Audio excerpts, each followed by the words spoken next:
अजीज दोस्तों नमस्कार। अजीज दोस्तों, पीओके गिलगित बल्तिस्तान से कुछ खबरें हैं।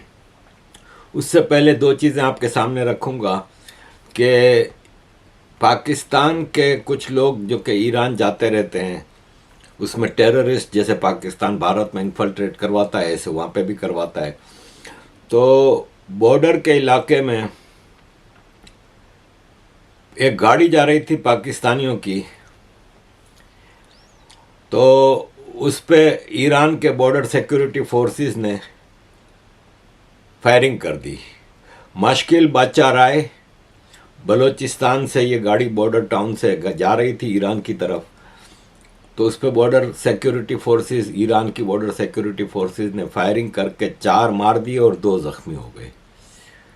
तो ये ईरान पाकिस्तान के टेररिस्टों को इस तरह रोकता है। अब इसमें पता नहीं कि ये सिविलियंस यात्रा के लिए जा रहे थे, क्योंकि शियाओं की काफ़ी यात्रा होती है ईरान में, या कोई बिजनेस पे जा रहे थे, घूमने जा रहे थे, या टेररिस्ट थे।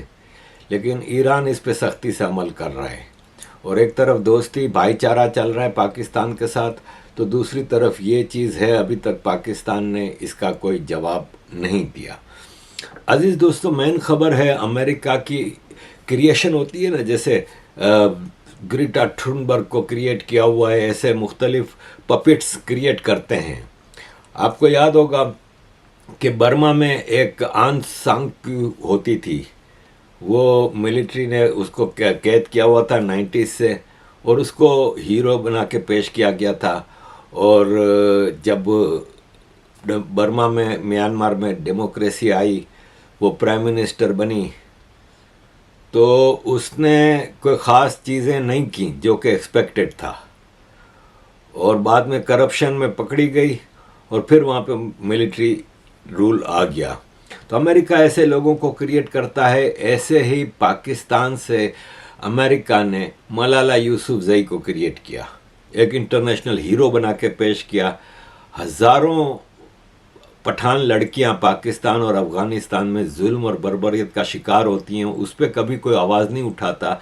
मलाला यूसुफजई को हीरो बना के पेश किया गया। इसका बाप पहले से ही कांटेक्ट में था, इसका बाप ने फ़ौरन इसका फ़ायदा उठाया। इसका बाप है ना जो यूसुफजई, ज़ियाउद्दीन यूसुफजई, वो बड़ा शातिर आदमी है। उसने इसको पूरा कैश कराया और अपनी बेटी के किताब लिख दी।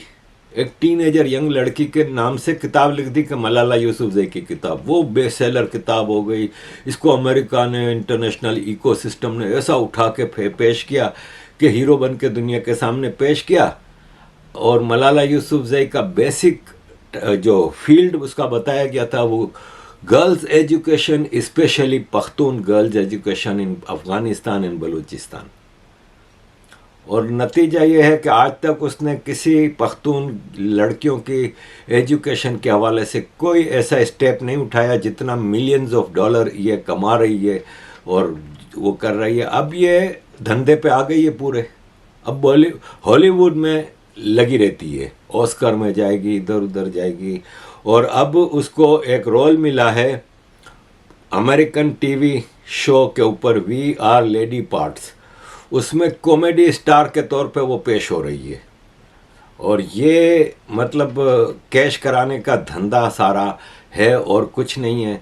अक्सर लोगों को बुरा लगता था कि मैं मलाला यूसुफजई को टारगेट करता हूँ, तो मैं हमेशा फेक लोगों को जो फ़ायदा उठाते हैं दूसरों की मजबूरियों का, दूसरों को उसको कैश कराते हैं ना, उसका फ़ायदा उठाते हैं, उसके खिलाफ मैं हमेशा बोलता हूँ और बोलता रहूँगा। अजीज दोस्तों, पीओके जाने से पहले गिलगित बल्तिस्तान चलते हैं। गिलगित बल्तिस्तान में जंगलात, एग्रीकल्चर और दूसरी जितनी भी लैंड्स हैं ना, वो आर्मी को दी जा रही हैं। इसके खिलाफ गिलगित बल्तिस्तान के लोग सड़कों पे आ गए हैं, ऐसे ही जैसे पीओके के लोग थे।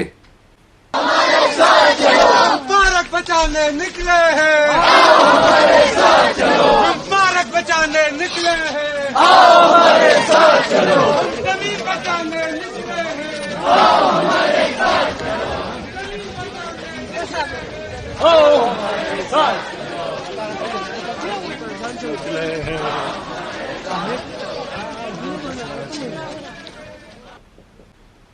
और और ये एक ही डिमांड कर रहे हैं कि हमारी ज़मीन है, आप किसी और को कैसे दे सकते हैं?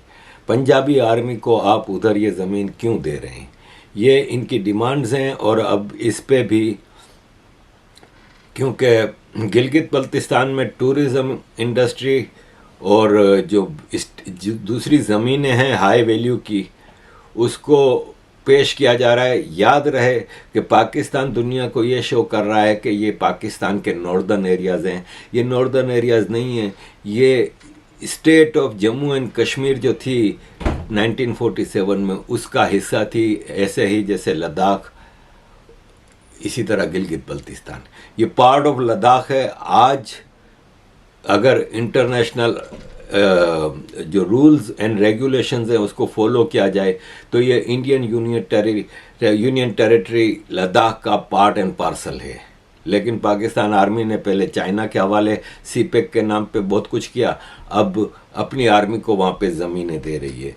अजीज़ दोस्तों, मैं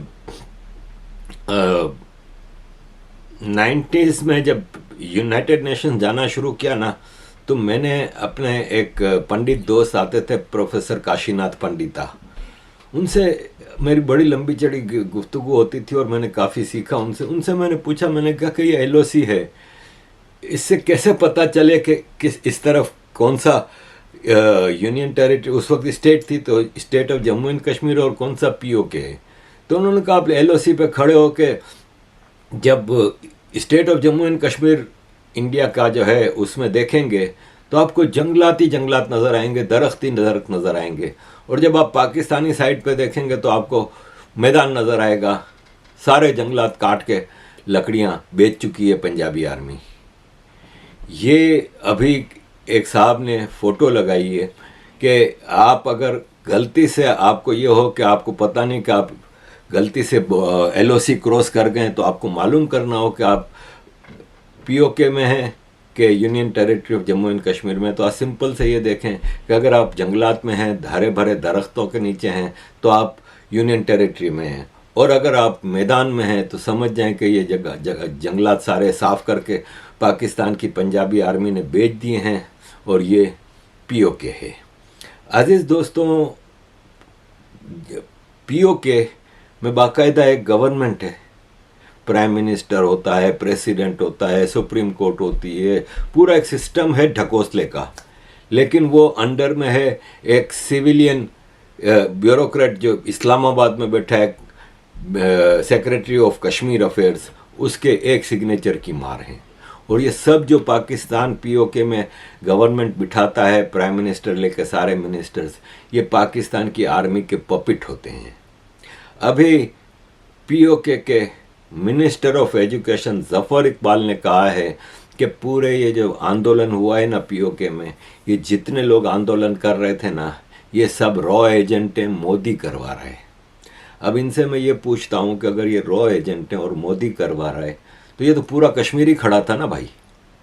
पूरे कश्मीर के हर ज़िले से लाखों लोग आकर मुजफ्फराबाद में खड़े हो गए थे, तो इसका मतलब पूरा POK रॉ एजेंट है। अस्सलाम वालेकुम। प्रोग्राम आपकी आवाज़ के साथ मैं हूँ आपका मेज़बान मोहम्मद वसीम। नाज़रीन, आज़ाद कश्मीर के वज़ीर तालीम कालजी ज़फ़र इकबाल मलिक ने एक तकरीब से ख़िताब करते हुए कश्मीरी कौम को इंडियन एजेंट करार दे दिया है। उनका कहना था कि अवामी मुतालबात लेकर जो लोग एहतजाज कर रहे थे, जो सड़कों पर थे, वो इंडियन एजेंट हैं और वो मोदी के एजेंडे पर आज़ाद कश्मीर के अंदर अफरा तफरी फैला रहे थे और आज़ाद कश्मीर के पुरअमन माहौल को ख़राब कर रहे थे। मेरा वज़ीर तालीम साहब आपसे ये सवाल है कि आज़ाद कश्मीर के गरीब आवाम जो अपने मुतालबात के लिए जो है वो एहतजाज कर रही हो, तो क्या वो इंडियन एजेंट होगी? क्या आज़ाद कश्मीर का जो शहरी पुरअमन एहतजाज के लिए निकलेगा तो उसको इंडियन एजेंट करार दे दिया जाएगा? पूरी दुनिया के अंदर हर जगह पे पुरअमन एहतजाज करना हर शहरी का हक है और वही हक आज़ाद कश्मीर के लोगों ने भी इस्तेमाल किया।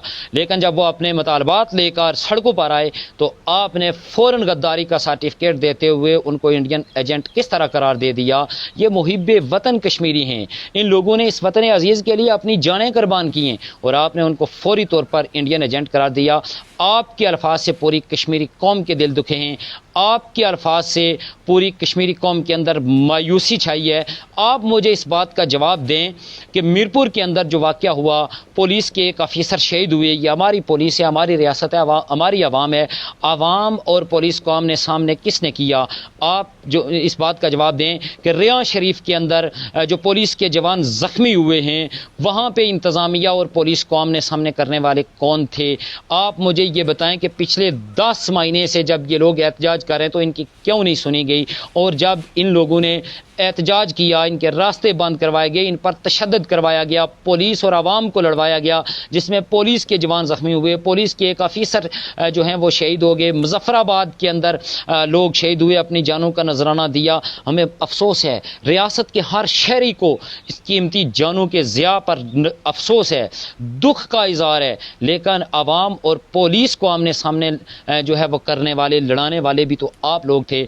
आपने तशद्दुद का रास्ता अख्तियार किया कि शायद अवाम रुक जाए, लेकिन ये अवाम रुकने वाली नहीं थी। ये बहादुर कश्मीरी हैं, ये गैरतमंद कश्मीरी हैं, इन्होंने जुर्रतमंदी का जो है वो सबूत दिया और अपने मुतालबात, अपने हक के लिए लड़े, सामने आए और अपने मुतालबात जो है वो मनवाए। लेकिन आपने जो अफसोसनाक बयान दिया, यकीन मानिए उससे पूरी कश्मीरी कौम जो है वो रंजीदा हुई है। लाइन ऑफ कंट्रोल पर बसने वाले कश्मीरी जो हमारी बहादुर मसल्ला अफवाज पाकिस्तान के साथ शाना बशाना खड़े, दुश्मन की आंखों में आंखें डालकर उसका मुकाबला कर रहे हैं, उस कश्मीरी कौम को आपने इंडियन एजेंट करार दिया। वो लोग जिन्होंने इस मादरे मिल्लत के लिए, इस वतन अजीज़ के लिए अपनी जान की कुर्बानियाँ दी हैं, यकीन जानिए उनके जो अहले खाना हैं, उनके दिलों पर आपके इस बयान के बाद क्या गुजरी होगी, सोचने का मकाम है। और ये फिर ये बयान, ये बात कोई आम बंदा नहीं कर रहा, ये रियासत के बड़े ओहदे पर बैठा हुआ एक मिनिस्टर जो तालीम जैसी बड़ी वजारत का मालिक है, वो ये बयान दे रहा है कि ये इंडियन एजेंट हैं, ये मोदी के एजेंडे पे आज़ाद कश्मीर में अफरा तफरी फैला रहे हैं। वज़ीर तालीम साहब, आपको शायद इस गरीब कौम का एहसास नहीं है। आपको पेट्रोल फ्री में मिल रहा है, आपको बिजली फ्री में मिल रही है, आपको मरात फ्री में मिल रही हैं। आप इसी आवाम के वोट से इलेक्ट होकर असम्बली में गए और आज आप वहां पे मरात ले रहे हैं। आप इसी कौम के टैक्स के पैसों पे अयाशियां कर रहे हैं और आवाम के लिए आप ये कह रहे हैं कि ये कश्मीरी जो हैं, ये अवामी एक्शन कमेटी के जो लोग हैं, जो अवामी मुतालबात के लिए जो पुरअमन एहतजाज कर रहे थे, ये इंडियन एजेंट हैं। ये कैसे हो सकता है कि इसी कौम के टैक्स के पैसों से आप मरात ले रहे हैं, इसी कौम के वोटों से आप वजीर बने और आज उसी कौम को आप गद्दारी का सर्टिफिकेट बांट रहे हैं। आप जो है वो अपनी तरफ देखें कि आपने कितनी हुकूमतें बदली हैं, आपने जो है वो अपने अलका इंतखाब के अंदर कौन से कारनामे सर अंजाम दिए हैं। आप इस बात का जवाब दें कि जब क़याम नियाज़ी साहब वज़ीर आज़म थे, आप उनके साथ बैठ के, जब उनकी हुकूमत ख़त्म हुई तो आप सरदार तनवीर अलियास साहब के साथ बैठ के, जब उनकी हुकूमत ख़त्म हुई तो आप जनाब चौधरी अनवारुल हक साहब के साथ बैठ के, आपका तो अपना किबला दुरुस्त नहीं है और आप आवाम को, कश्मीरी कौम को इंडियन एजेंट और गद्दार और मोदी के एजेंडे पर काम करने वाले कह रहे हैं।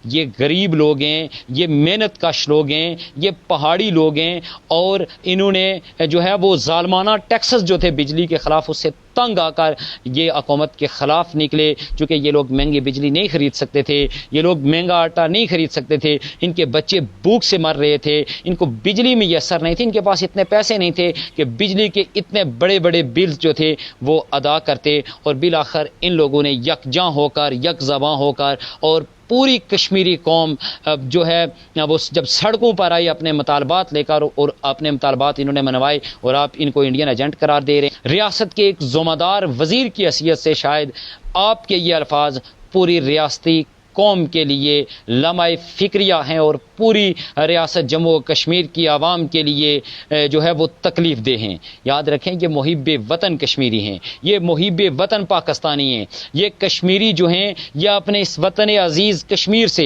इस वतन अजीज़ पाकिस्तान से प्यार करने वाले लोग हैं, ये अपने अदारों से मोहब्बत करने वाले लोग हैं, ये अपने लोगों से मोहब्बत करने वाले लोग हैं। और ऐसे लोगों को, ऐसे जुर्रतमंद कश्मीरियों को, गैरतमंद कश्मीरियों को आप इंडियन एजेंट एजेंट करार दे रहे हैं। आप जो है आप ये बताएं कि आपने कौन से कारनामे सर अंजाम दिए, आपने आवाम को रिलीफ देने के लिए क्या किया, जब से आपकी हुकूमत आई है, जब से आप हुकूमत में बैठे आपने आवाम के लिए क्या किया, और जब आवाम अपना हक लेने के लिए सड़कों पर आ रही है तो आप उस आवाम को इंडियन एजेंट और गद्दार के सर्टिफिकेट बांट रहे हैं। ये कैसे मुमकिन है? ये बड़े अफसोस की बात है जनाब वज़ीर तालीम कालजी साहब। और मेरी पूरी रियासत जम्मू व कश्मीर के लोगों से जो है वो अर्ज़ है कि रियासत जम्मू व कश्मीर के वज़ीर तालीम कालजी ज़फ़र इकबाल मलिक के इस बयान की आप भरपूर मज़म्मत करें कि उन्होंने किस तरह जो है वो इन लोगों को इंडियन एजेंट करार दे दिया जो लोग अपना हक लेने के लिए सड़कों पर आए हैं। आप मुझे ये बताएं कि कल जब कोई भी शहरी रियासत जम्मू व कश्मीर का कोई बाशिंदा जो है वो जब सड़कों पर निकलेगा, पुरअमन एहतजाज करेगा, तो क्या वो और ये कश्मीर है भाई, ये पाकिस्तान नहीं है। अगर ये सारे इंडियन एजेंट हैं और मोदी करवा रहा है, इसका मतलब ये सब इंडिया का हिस्सा है, तो इंडिया नहीं है ना भाई। तो अजीज दोस्तों, इस किस्म के बयान देख के ये कश्मीरियों के जख्मों पे नमक रख रहे हैं। और ये कश्मीरी कहते हैं अपने आप को क्योंकि ये पीओके में मिनिस्टर हैं, लेकिन ये असल में आईएसआई एजेंट हैं। बाकी पूरा कश्मीरी जो है पीओके का, वो एक्चुअली भारत का हिस्सा है और भारत के सिटीजन्स हैं। उनके पास पूरा राइट है भारत में रहने का और वो सब चीज़ें। अजीज़ दोस्तों, पीओके के पोइट अहमद फरहाद को रावलपिंडी से इसके घर से अगवा कर लिया। कौन अगवा करता है ये आपको अच्छी तरह पता है, आईएसआई। अब इसकी फैमिली हाई कोर्ट इस्लामाबाद में गई कि भाई ये बंदा हमारा गायब है और कोई एडमिट नहीं कर रहा कि किसके पास है। 15 दिन तक कोर्ट में मामला चलते रहे। कोर्ट ने फिर 29 मई तक का टाइम दिया कि भाई साहब अब बताओ कहाँ है बंदा, वरना फिर हमें कुछ सख्त एक्शन लेने पड़ेंगे। और आईएसआई के लोगों को, आर्मी के लोगों को, पुलिस के लोगों को, सिविल एडमिनिस्ट्रेशन को, सबको बुलाया कोर्ट में। तो आखिर फिर इसको ये बताया गया कि ये पीओके के एक पुलिस स्टेशन में है। ज़ाहिर है उसको फ़ौरन फिर वहाँ ट्रांसफ़र कर दिया और फिर उसकी फैमिली से भी मुलाकात कराई गई। और ये है कि बेचारे के साथ क्या कुछ होता रहा, ये आप हैरान रह जाएंगे। उसकी बीवी ने प्रेस कॉन्फ्रेंस की है जिसमें बताया है। सुबह आपने देखा कि जैसे इस्लामाबाद हाई कोर्ट में वज़ीर कानून साहब ने कहा कि अहमद फरहाद का पता चल गया है, वो धीरकोट थाने में है 186 के तहत। हम वहाँ से धीरकोट थाने पे पहुँचे। वहाँ पे पहले तो अमले की तरफ से हमारे साथ बिल्कुल ताउन नहीं किया जा रहा था, और उसके बाद एंड पर हमें लिख कर दिया गया कि फरहाद के ऊपर पिछले कुछ मुकदमात जो थे वो पेंडिंग थे और उनको मुजफ्फराबाद पुलिस की तहवील में दे दिया गया है, मुजफ्फराबाद थाना सदर। फिर हम लोग मुजफ्फराबाद थाना सदर में आए। अब यहाँ पर जो है अमला हमसे कह रहा है कि फरहाद इधर नहीं है। एसएचओ साहब को पता होगा। क्या एसएचओ साहब से ये पूछना है कि उनको कौन से सेफ हाउस में रखा गया है? ये अगर पुलिस के पास नहीं है तो क्या पुलिस जो है वो कवर अप कर रही है एजेंसीज के लिए? और क्या वही बातें ठीक है जो हम लोगों ने इनिशियली अपनी पिटीशन में दायर की थी? ये लोग फरहाद को क्यों उनसे बाजियाब नहीं करवा सके? क्या पुलिस का काम अब ये रह गया है कि वो एजेंसीज के लिए कवर अप करे? We have no information about his whereabouts still, और दिस इज़ वेरी डिस्ट्रेसिंग। हम सब आप लोगों से मदद की उम्मीद रखते हैं और उम्मीद रखते हैं कि आप लोग हमारी आवाज़ जो है वो पहुंचाएंगे आगे। Thank you. क्वेश्चन है किसी का? जी, आपको पुलिस ने बताया है कि उनको किन मुकदमा में गिरफ्तार किया गया है और कोई एफआईआर की कॉपी आपको दी है उन्होंने? एफआईआर की कॉपी नहीं है ये, उन्होंने कुछ हमें लिख कर दी गई हैं कि 205, 353, 147, 149, 120B, 324 और 680A, इस तरह की कुछ क्लॉजेज इन्होंने लगाई हुई हैं उनके अगेंस्ट जो हैं, कि जिसमें दहशतगर्दी की क्लॉजेस हैं और इक़दाम कत्ल की क्लॉजेस हैं। तो ये सारी लगाई गई हैं। बट स्टिल अगर लगाई भी हैं, where is Ahmed Farhad? He is still not to be found anywhere. Police के मुताबिक उनका 4 दिन का रिमांड भी ले लिया गया है। उनमें यहाँ पे जो मुकामी इंसदाद दहशतगर्दी की अदालत है उसमें पेश किया गया और उसके बाद 4 दिन का रिमांड भी लिया। और पुलिस ने भी आज SSP ने भी इस चीज़ को कंफर्म किया। तो फिर आपकी मुलाकात के लिए फिर क्या चीज़? यही मेरा सवाल है, अगर रिमांड लिया है तो रिमांड लेने के बाद उस बंदे को थाने के अंदर मौजूद होना चाहिए था। तो थाने वाले कह रहे हैं जी फलां को पता होगा। आपने रिमांड लेकर किसके हवाले की है? आपको इस बात का जवाब देना होगा। अब आप रिमांड लेकर आखिर किसके हवाले करते हैं और किसकी ईमा पर किसको कवर अप करते हुए आप लोग रिमांड लेते हैं लोगों का अदालतों से? अच्छा मैडम, मेरा ये सवाल है कि 2 FIR दर्ज हो चुकी है तो जाहिर है आपको उनकी ज़मानत इसी अदालत से ही करवानी पड़ेगी जो आज़ाद कश्मीर की जुडिशल के अंदर। क्या आप 7th कोर्ट में जाएंगी कि डायरेक्ट हाई कोर्ट से उनकी ज़मानत करवाएंगी? देखें, अभी तो हम लोग फरहाद के हमें वेयर अबाउट्स का भी नहीं पता कि वो कहाँ पर हैं। We will meet him first, then we will decide accordingly. लेकिन अभी तक तो ये भी नहीं पता है कि वो कहाँ पर हैं। अगर उनके ऊपर जिस्मानी रिमांड उन्होंने दिया है अदालत ने तो वो कहाँ है और कौन ले रहा है ये रिमांड? पुलिस ले रही है या उसकी आड़ में कुछ कोई और ले रहा है? ये सवाल सोचने वाला है इस वक्त। देखिए, ज़मानत की प्रोसीडिंग तो आपने वैसे भी करनी है। अगर FIR की कॉपी भी मिल जाए तो ज़मानत की प्रोसीडिंग हो जाती है जी। मुलाकात ना करना एक अलग बात है। तो क्या आप किसी फोरम पे जाके ज़मानत के लिए पहले अप्लाई करेंगी कि पहले आप मुलाकात के लिए कि पहले मैं मिलूंगी? देखिए, मुलाकात किस लिए ज़रूरी है? क्योंकि इस्लामाबाद हाई कोर्ट में अभी तक मेरी पटिशन खारिज नहीं हुई है। जब तक मेरी अहमद फरहाद से मुलाकात नहीं होती है जज साहब वो पटिशन फारिग नहीं करेंगे। इसका मतलब है कि वो हब्से बेजा में, और जो अभी तक रवैया दिखाया जा रहा है उससे यही साबित हो रहा है कि मेरी जो हब्से बेजा की पटिशन थी वो बिल्कुल दुरुस्त थी। अच्छा मैम, आज़ाद कश्मीर पुलिस के साथ या यहाँ पे मुजफ्फराबाद इंतजामिया के साथ आपका किसी किस्म का रब्ता हुआ है या आपसे किसी ने रब्ता करने की कोशिश की है इस तमाम सूरत में? आज के दिन अभी तक तो मैं ही रब्ता कर रही हूँ जाकर पुलिस स्टेशन से, और वहाँ पर भी जो रवैया हो रहा है वही उसी के खिलाफ तो मैं यहाँ पर एहतजाज कर रही हूँ। आला अहदेदार के साथ बात करने की कोशिश की है इस तमाम वाक़े के अंदर, SSP मुजफ्फराबाद के साथ या DC मुजफ्फराबाद के साथ? देखें, मेरा जो हमेशा से मेरा जो प्रोसीजर है वो कानूनी होता है, ठीक है। मैं उसको ही फॉलो करती रही हूँ। इस्लामाबाद में भी मैं उसको ही फॉलो करूँगी, कश्मीर में भी। मैं कभी भी डायरेक्ट वहाँ पर ही जाऊँगी जहाँ पर रेलेवेंट बनता है। मैं कभी भी, अगर मेरी पहुँच होगी भी तो भी मैं आगे नहीं जाऊँगी, ऊपर नहीं जाऊँगी। मैं वही प्रोसीजर फॉलो करूँगी जो एक आम शहरी भी कर सकता है, वही करूँगी इंशाल्लाह। अच्छा ये बताइएगा, आप थाना सदर में गए हैं, वहाँ पर क्या वाक़या पेश आया? आपसे क्या पूरे मामला? देखिए, पहले तो उन्होंने कहा कि हमारे पास नहीं है अहमद फरहाद, ठीक है। फिर हमने उनको ये थाना धीर कोर्ट ने हमें जो रिटर्न में लिख कर दिया हुआ है कि ये हमारे पास नहीं है, बल्कि हमने हैंड ओवर कर दिया है थाना मुजफ्फराबाद सदर को जी। इसको हमने अब आप देखें, ये है POK में कश्मीरियों का हाल। और आप तसव्वुर करें, एक कंपैरिजन करें POK और यूनियन टेरिटरी जम्मू कश्मीर का। वहाँ पे ऐसा कुछ नहीं हो रहा। 90s 2000s में जब ये कह रहे थे ना कि इंडियन आर्मी मार रही है, तो इंडियन आर्मी टेररिस्टों को मार रही थी। ऐसे ही है मामला जैसे हमास है। ये कश्मीर के टेररिस्ट जो पाकिस्तान से आते थे और कश्मीर में पूरा टेररिज्म का एक जाल बिछाया हुआ था, ये भी सिविलियंस को यूज़ करते थे जैसे हमास यूज़ करती है। ये अटैक करते हैं और फिर टेररिस्ट सिविलियंस के पीछे छुप जाते हैं। इसके अलावा ये अपने कश्मीरियों को भी, जो कि अपने देश इंडिया को सपोर्ट करते थे, उनको भी मार देते थे और सारा मुद्दा आ जाता था इंडियन आर्मी पे। लेकिन अब प्राइम मिनिस्टर नरेंद्र मोदी जी ने जब से आर्टिकल 370 का एब्रोगेशन किया है, कश्मीर के मामला टोटली चेंज हो गए हैं। पीस, प्रोस्पेरिटी, खुशहाली है।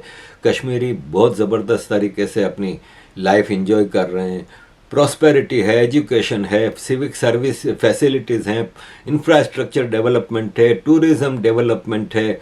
और कश्मीर में बेहतरीन चीज़ हो रही है। कंपेयर करें कि पाकिस्तान में जो कब्ज़ा किया हुआ है कश्मीर के पार्ट में, Pakistan occupied Jammu and Kashmir, actually ये जम्मू है, लेकिन ज़ाहिर है जम्मू कश्मीर एक ही स्टेट है, तो उसका क्या हाल है कश्मीरियों का, ये आप खुद कंपेयर करें।